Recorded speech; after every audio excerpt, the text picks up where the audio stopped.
বলে ওঠে। একজন যদি একটা কাজ করাচ্ছি, এই তুমি কি আমার এই কাজটা করে দিবা? জি স্যার করবো। ঠিক আছে করো।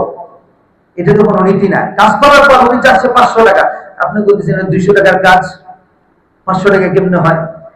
এটা তো আপনার মতো জ্ঞানী ব্যক্তির উচিত ছিল আগে থেকেই তার সাথে চুক্তি করে নেওয়া যে কত দিলে তুমি করবা। এখন যে আপনি কমাচ্ছেন, এটা আপনার কোনোভাবেই বৈধ হচ্ছে না। সে যা চাচ্ছে তাই আপনাকে দিতে হবে। ওয়ালা তাওফাসুন নাস আশিয়াহুম, কারণ আপনি চুক্তি করেননি, ভুলটা আপনি করেছেন। এই জন্য কাজ করার পর যথাযোগ্য তার যে প্রাপ্য, এটা তাকে দিতেই হবে। এক্ষেত্রে মারামারি করা যাবে না, ঝগড়াঝাটি করা যাবে না, জুলুমের শিকার হবে না।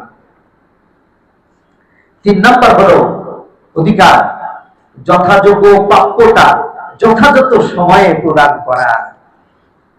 এটা আমাকে খুব খেয়াল করতে হবে। তার যে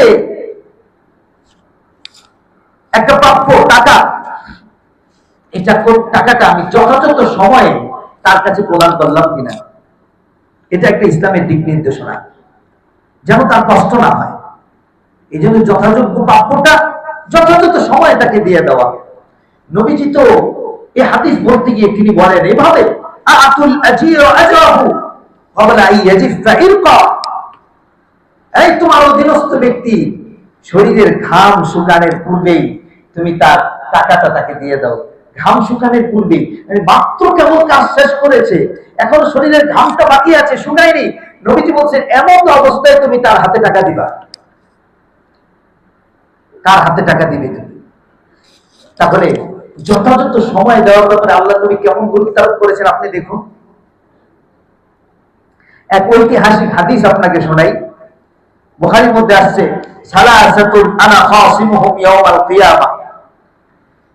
আল্লাহ নবী বলেন 3 শ্রেণীর মানুষ এমন আছে যাদের বিরুদ্ধে আমি কিয়ামতের দিন মামলা দায়ের করব।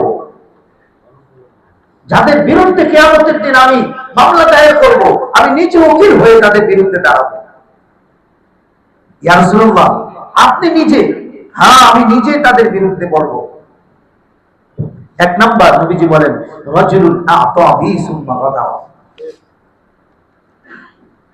1 নাম্বার হলো রাজুলুন, এমন ব্যক্তি, আ'তা বি সুম্মা গাদা, যে আমার নামে কোনো কিছুর ওয়াদা করলো, আল্লাহর নামে কোনো কিছুর ওয়াদা করলো, সুম্মা গাদা, এরপরে সে আল্লাহর নামের ওয়াদাটাকে উপহাসের পাত্র বানালো, ওই ওয়াদা অনুযায়ী সে কাজ করলো না। নবীজি বলেন আমি তার বিরুদ্ধে কিয়ামতের দিন মামলা দায়ের করব। 2 নাম্বার, রাজুলুন বাআ হুররা, ওই ব্যক্তি যে স্বাধীন মানুষগুলোকে ধরে ধরে গোলাম বানায়।